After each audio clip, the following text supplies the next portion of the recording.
Yusarsif yang kini menjadi pengurus serta penasihat istana kembali mengembalikan pekerjaan penghidang makanan dan pembaca cerita kepada Huya dan Zufer. Potifar yang sudah terlalu percaya dengan Yusarsif sampai tak perlu ngecek laporan yang diberikan kepadanya. Zulaikha yang datang tiba-tiba pun juga memuji Yusarsif yang bisa membuat semua penghuni istana merasa nyaman. Zulaikha yang biasanya tidak pernah memuji orang, kali ini dia memuji Yusarsif di depan Potifar. Hal itu membuatnya merasa aneh, karena biasanya Zulaikha lah yang biasa dipuji oleh orang-orang. Setelah Yusarsif pergi, Zulaikha mengatakan kepada Potifar tentang sifat Yusarsif yang berubah terhadapnya sampai ia tak mau memandang wajahnya sama sekali. Hal itu membuat Potifar merasa curiga kepada mereka karena menurutnya ada yang disembunyikan oleh Zulaikha kepadanya. Malam harinya akhirnya Zulaikha menyaksikan sendiri bahwa Yusarsif sedang berdoa kepada Tuhan selain Amun. Hal itu langsung membuat Kalimama kembali menghasut Zulaikha untuk melaporkan kejadian itu kepada Potifar dan Alikmahu agar Yusarsif segera ditangkap dan dihukum. Akan tetapi Zulaikha malah mengancam Kalimama jika dia menyebarkan berita itu maka dia akan dibunuh olehnya. Zulaikha tidak peduli dengan keyakinan Yusarsif.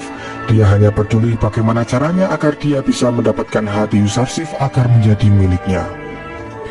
Zulaikha yang sudah dikuasai oleh hawa nafsu menyuruh Kalimama segera menghiasi kamarnya seindah mungkin, dan setelah itu ia menyuruh Yusarsif datang ke kamarnya lalu mengunci ketujuh pintu kamarnya itu. Zulaikha ingin membuktikan kepada Yusarsif jika dia adalah budak yang harus mematuhi perintah majikannya. Setelah semua kamar sudah dihiasi, Kalimama segera memanggil Yusarsif menuju kamar Zulaikha. Sebelum Yusarsif pergi, dia sempat berdoa kepada Allah agar selalu melindunginya karena tidak seperti biasanya Zulaikha memanggilnya ke kamar tujuh pintu, di mana tempat itu adalah tempat yang bersifat pribadi baginya. ولكي تبلغ هذه الحجرة لابد من اجتياز هذه الأبواب السبعة التي نجتازها. Yusarsif pun masuk ke kamar Zulaikha dan Kalimama segera menutup semua pintu lalu menguncinya rapat-rapat. Setelah Kalimama pergi, Zulaikha mulai menggoda Yusarsif agar dia mau memuaskan nafsu Zulaikha yang sudah tak terbendung begitu lama kepada Yusarsif. Tapi Yusarsif langsung menolak perintah Zulaikha itu karena dia tidak ingin mengkhianati Potifar yang sudah baik kepadanya. Zulaikha yang sudah dikuasai oleh setan tetap memaksa Yusarsif dengan beralasan bahwa seorang budak harus menuruti perintah majikannya.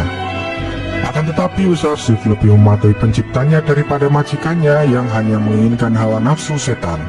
نفسي مدينة له تعالى قبلكما وأكثر منكما. Saat Yusarsif memandangi wajah Zulaikha, dia terlihat sangat buruk rupa dan mengatakan bahwa Yusarsif akan mematuhi perintahnya selama tidak bertentangan dengan perintah Allah. لا غير. تير شهوتي الحرام. Di tengah-tengah perdebatan itu, datanglah malaikat Jibril membawakan pesan dari Allah agar Yusarsif tidak membalas perbuatan Zulaikha. Sebentar lagi dia akan menuduh Yusarsif sebagai orang yang memaksa dengan menggunakan kekerasan. Dan saat itu Yusarsif dinyatakan bersalah. Jibril menyuruh Yusarsif lari dari godaan setan dan segera menuju pintu. Dengan izin Allah, pintu yang harusnya terkunci rapat-rapat membuka dengan sendirinya dan memberikan jalan untuk Yusarsif keluar dari kamar Zulaikha.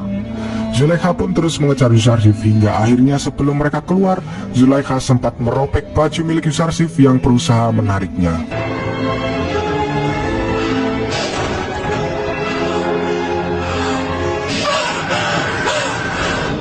Dan saat mereka keluar dari kamar itu, tak disangka Potifar sudah berada di depan mereka. Potifar yang sangat marah langsung menyuruh mereka untuk menjelaskan apa yang sebenarnya telah terjadi. Seperti yang sudah dikatakan oleh Jibril tadi, Zulaikha langsung memfitnah Yusarsif bahwa dia telah digoda dan dipaksa untuk memuaskan Yusarsif. Yusarsif yang tidak mempunyai saksi membuat Potifar mempercayai perkataan istrinya dan akan segera menghukumnya. Padahal sebenarnya ada dua pelayan yang mengetahui bahwa Zulaikha lah yang bersalah, tapi mereka tidak berani untuk bersaksi kepada Potifar karena mereka takut dengan Zulaikha. Ketika Kalimama disuruh untuk memanggil Rudamun agar menangkap Yusarsif, tiba-tiba Yusarsif mengatakan bahwa dia mempunyai saksi untuknya, yaitu seorang bayi yang bernama Kisim. Dia adalah keponakan dari Zulaikha yang kebetulan sedang berkunjung ke istana. Dan dengan izin Allah, Kisin berbicara kepada semuanya dan mengatakan bahwa jika baju depan Yusarsif yang robek, maka Zulaikha tidak bersalah. Tapi jika baju belakang Yusarsif yang robek, maka Zulaikha yang memaksa Yusarsif dan menggodanya. أمتثل لأمر الله الأحد وأردد كلماته كان قميصه قد من دبر فكذبت. Hal itu membuat semua orang di sana merasa terkejut karena seorang bayi bisa berbicara dan mengatakan hal yang sudah terjadi. Setelah Potifar mengetahui bahwa Zulaikha lah yang bersalah, dia langsung memarahinya karena sudah berusaha menipunya dengan tangisan. أنت أردت أن تخدعيني بدموعك وبكثرة بكائك.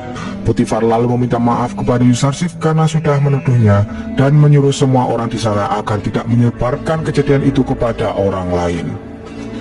Setelah itu Zulaikha mengungkapkan kepada Kalimama bahwa seorang bayi bisa berbicara dan mengungkapkan yang sebenarnya.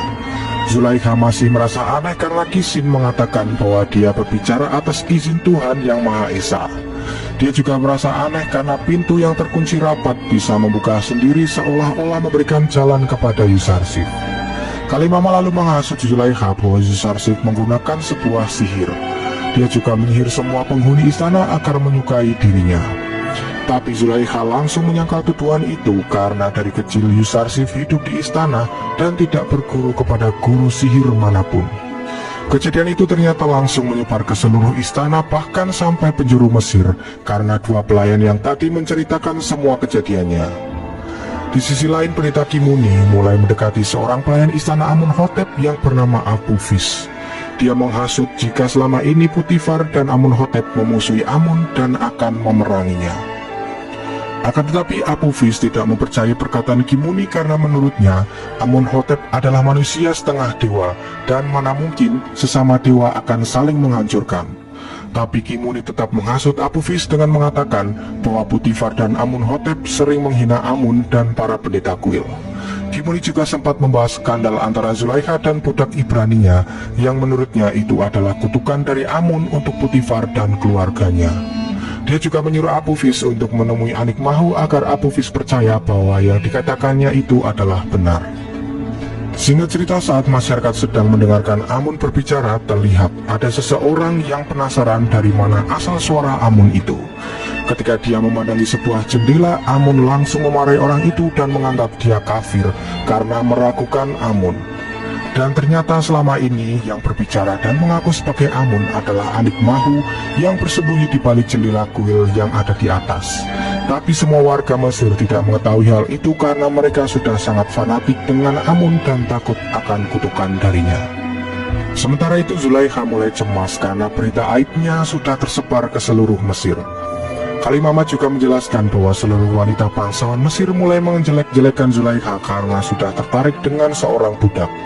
Zulaikha pun langsung marah mendengarnya dan akan membuktikan ke semua wanita bangsawan Mesir jika mereka di posisinya, mereka juga akan melakukan hal yang sama kepada Yusarsif. Singkat cerita, datanglah Anikmahu ke istana Potifar untuk menanyakan tentang kejadian skandal antara Zulaikha dan Yusarsif. Ketika dia sampai di istana, hanya Yusarsif saja yang tidak memberikan hormat kepadanya, dan pada akhirnya Anikmahu mengetahui sosok Yusarsif yang sesungguhnya. Saat Zulaikha dan Potifar menemui Anikmahu di kuil Amun, Anikmahu langsung memarahi mereka karena Zulaikha telah berbuat hal yang tidak terpuji. Zulaikha yang dianggap dewi terbesar kuil Amun melakukan skandal dengan seorang budak yang tak tahu tata krama karena tidak memberi hormat kepada Anikmahu.